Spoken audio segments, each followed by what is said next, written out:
saya diberikan Alkitab, dan dari situ saya belajar membaca Alkitab.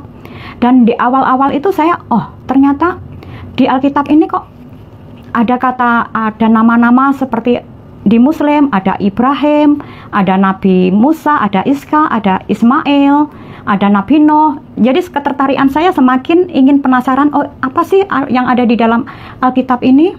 Akhirnya saya belajar. Dan ketika saya membaca, iman saya semakin dikuatkan, ada rasa kenyamanan, ada rasa ketenangan ketika membaca itu. Dan dari situ saya menyampaikan ke teman saya siap dibaptis. Akhirnya dia sangat-sangat mendukung. Shalom Bapak Ibu Saudara-saudara yang dikasihi Tuhan, kesempatan yang baik ini kita akan mendengar kesaksian dari seorang ibu muslimah asal Kediri, yang mana sebelumnya ia mengalami kepahitan hidup. Kenapa? Karena dia dihamili oleh sepupunya sendiri. Ia lalu kemudian putus asa, stres, bahkan mau mengakhiri hidupnya. Dan segala macam cara yang dilakukan untuk menenangkan dirinya. Ia masuk diskotik, minuman-minuman keras, narkoba, dan lain sebagainya. Dia betul-betul kehilangan pengharapan, merasa masa depannya sudah hancur. Tapi luar biasa Bapak Ibu Saudara-saudara bahwa Tuhan Yesus yang hadir untuk menjamah. Akhirnya dia diajak oleh temannya untuk datang ke gereja. Dan setelah datang ke gereja, ia mengalami sukacita, mengalami kedamaian, dan merasa segala beban itu lepas semua. Akhirnya apa yang terjadi? Dia putuskan untuk terima Yesus sebagai Tuhan dan Juru Selamat. Bahkan yang sangat luar biasanya lagi adalah bahwa kedua orang tuanya ikut terima Yesus sebagai Tuhan dan Juru Selamat.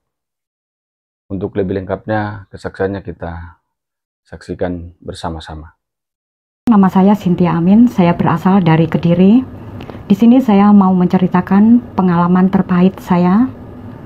Ketika saya berumur 19 tahun, waktu itu saya tinggal di rumahnya Bude beberapa bulan. Di situ saya dihamili oleh sepupu saya. Dan ketika umur 2 bulan dalam kandungan, saya berusaha untuk menggugurkan kandungan saya sampai umur 5 bulan setengah. Ternyata usaha saya pun sia-sia, dan akhirnya langkah terakhir saya pergi ke dokter kandungan bersama sepupu saya, mau kiret. Nah, ternyata di situ dokter menyarankan karena kandungan saya sudah 5 bulan setengah, kemungkinan besar berisiko tinggi, yaitu mengenai nyawa saya. Dan dokter pun juga menanyakan keuangan saya, apakah udah siap. Nah, ternyata ya tidak mencukupi. Dan akhirnya dokter memberikan penyubur kandungan, dan akhirnya saya pun juga menurut. Karena saran-saran dokter, negatifnya gimana, positifnya gimana, akhirnya saya menuruti dokter. Selang 2 minggu kemudian, pertumbuhan kandungan saya semakin kelihatan. Saya mempunyai ada rasa ketakutan, rasa tidak nyaman, tidak bisa tidur, stres. Kita berdua hanya memikirkan bagaimana jalan keluar. Kalau seandainya masalah ini mau ngomong ke keluarga, pasti akan akibatnya pun juga tidak baik. Dan akhirnya saya memutuskan untuk pergi ke Kalimantan. Dan akhirnya pun saya tinggal di tempat teman saya di Banjarmasin. Dan di situ saya beberapa bulan kemudian saya pun juga tidak nyaman. Akhirnya saya pindah juga ke rumah saudara saya yang ada di Pleiari. Ketika kedatangan saya, saudara saya pun juga kaget dengan keadaan saya. Tapi saya bohong sama saudara saya kalau saya sudah menikah dan saya ingin istirahat di sini. Mungkin nanti suami saya mau menyusul saya. Ternyata berbulan juga sampai 2 bulan di situ. Akhirnya saudara saya pun juga curiga. Akhirnya memberitahukan kabar ini, kabar tentang keberadaan saya, keadaan saya ke keluarga yang ada di Jawa. Dan ketika ada pembicaraan malamnya itu saya tahu, benar saya kaget juga, merasa takut, merasa tidak nyaman. Akhirnya paginya saya pamit sama saudara saya kalau saya ingin pulang ke Samarinda. Karena saudara saya juga tahu keluarga banyak yang ada di Samarinda, akhirnya dia memberikan izin dan membelikan tiket saya naik bis perjalanan ke Banjarmasin ke Samarinda. Dalam perjalanan pikiran saya sudah tidak karuan, meskipun sebelumnya saya masih rutin untuk melakukan sembahyang, tapi itu tidak menjadikan kekuatan saya. Tapi yang ada di dalam pikiran saya selama perjalanan Banjarmasin ke Samarinda, saya hanya ingin bunuh diri, itu aja. Dan ketika saya sudah turun dari bis, akhirnya saya, ya benar juga, saya tidak ada rasa ketakutan atau apa. Intinya saya ingin mati, bunuh diri supaya saya bisa keluar dari beban permasalahan yang saya hadapi. Dan ketika saya turun bis, akhirnya menenteng tas kanan kiri, saya menyeberangi jalan, ada banyak kendaraan lalu lalang, saya tidak menghiraukan. Saya harus mati, saya harus mati. Itu yang ada di pikiran dan hati saya. Benar juga ketika itu ada mobil, saya menyeberang, di klakson-klakson pun saya tidak menghiraukan, dan akhirnya saya diseret sama seseorang, dipinggirkan, dan mobil yang mau menabrak saya itu akhirnya minggir, menghampiri saya dan menanyakan, "Kenapa? Apa yang kamu pikirkan? Ada apa?" Saya tidak bisa menjawab. Yang saya hanya bisa menangis, saya ingin mati. "Tolong lepaskan, lepaskan. Saya ingin mati." Itu aja jawaban saya.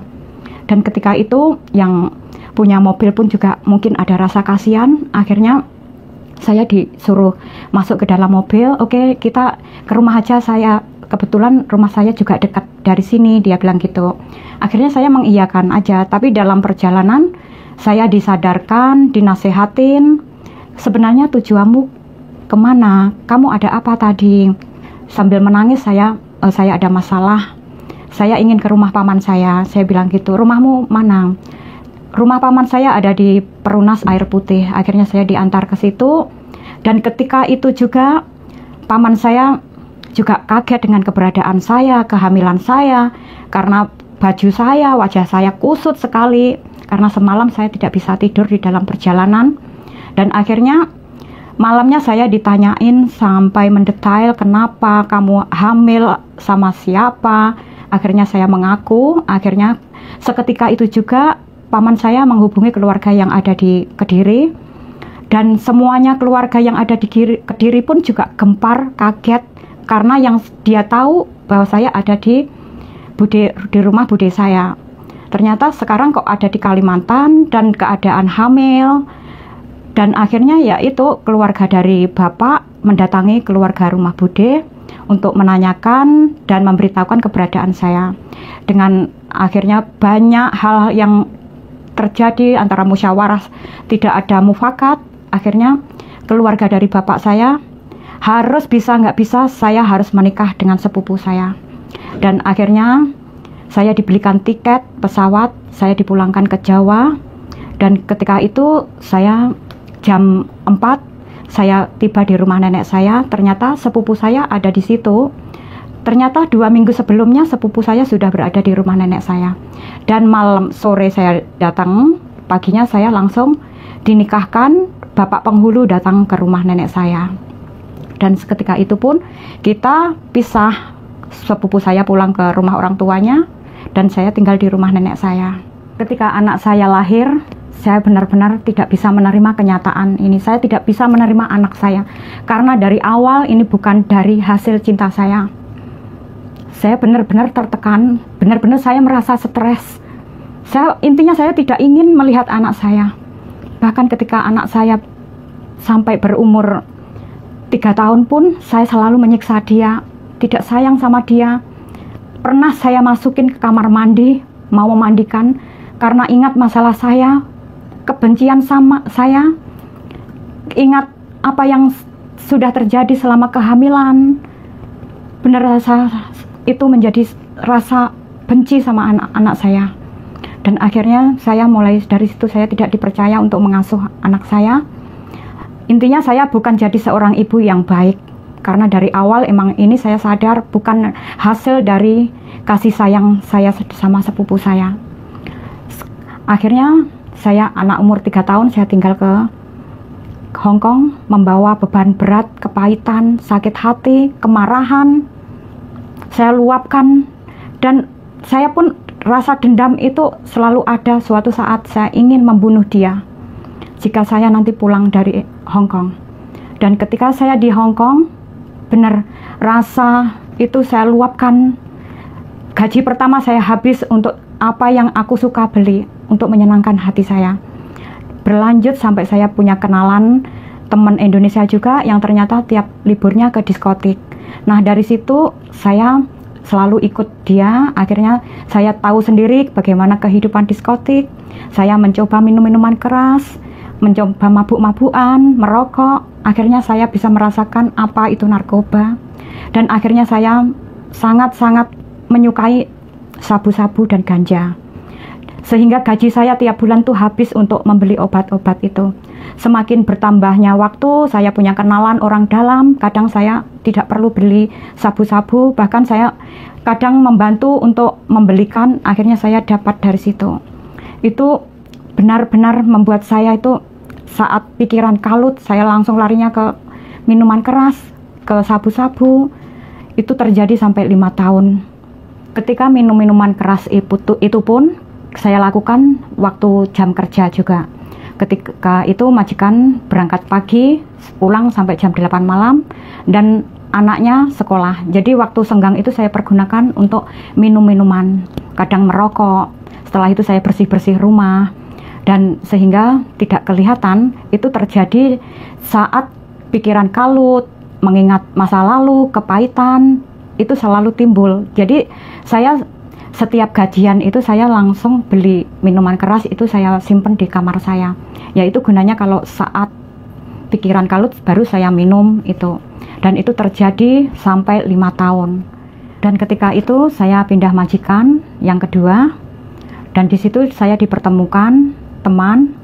Akhirnya saya ajak ke diskotik. Dia pun awal-awal juga mau. Akhirnya tiap minggu saya ajak ke diskotik, dia merasa tidak nyaman dan dia mulai mengetahui kehidupan saya bahwa saya suka narkoba, suka konsumsi sabu-sabu, merokok, minuman keras. Akhirnya dia menasehati saya, kamu masih muda, kamu masih punya harapan untuk yang kamu raih, kamu ada cita-cita, kamu masih ada kesempatan untuk keluar dari zona yang tidak bagus ini, kamu harus keluar. Bisa nggak kamu bisa datang ke gereja yang berbahasa Indonesia? Kamu di situ bisa belajar. Tidak harus kamu percaya Kristen, tapi kamu mungkin di situ kamu akan mendapatkan ketenangan. Karena dia mendukung saya dan akhirnya dia menyarankan untuk saya datang ke gereja yang berbahasa Indonesia. Karena saya juga ingin menyenangkan dia, menuruti dia, karena kayak apapun dia telah banyak membantu saya, masalah keuangan, masalah dia mengobatkan saya dari narkoba, banyak hal. Jadi saya menuruti, iya aja, saya nurutin. Ketika hari Minggu saya datang ke gereja. Akhirnya di situ saya pertama kali masuk gereja itu benar kaget. Waktu itu ada jamuan kudus yang lagu persembahannya Sejauh Timur dari Barat. Dari situ saya mengingatkan, inilah saya banyak dosa apa yang saya lakukan. Saya tidak sadar dan mengingatkan saya, oh saya dulu pernah sembahyang 5 waktu rutin juga. Tapi ketika saya mendengarkan pujian-pujian ini, mengingatkan, oh Tuhan Yesus, ampunilah saya. Tapi ketika itu, oh saya berkepercayaan agama lain, kenapa saya kok bilang gitu? Tapi saya tetap, oh Tuhan, ampunilah saya, Tuhan Yesus, inilah dosa-dosa saya. Sambil saya menangis, tak henti-hentinya. Dan dari situ saya merasakan ada rasa yang saya sendiri saya tidak tahu. Intinya saya kok nyaman, merasa dekat kepada Tuhan. Dan akhirnya ibadah selesai, saya keluar. Dan setelah itu, minggu berikutnya lagi, saya ada rasa kerinduan ingin merasakan seperti minggu kemarin. Saya datang, tapi kali ini saya mendatangi gereja yang bukan dari gereja kemarin, pindah gereja karena gerejanya dekat juga. Nah, akhirnya dari situ saya pun banyak kenalan juga dari teman-teman Indonesia juga, karena teman itu juga dekat sama tempat pekerjaan saya.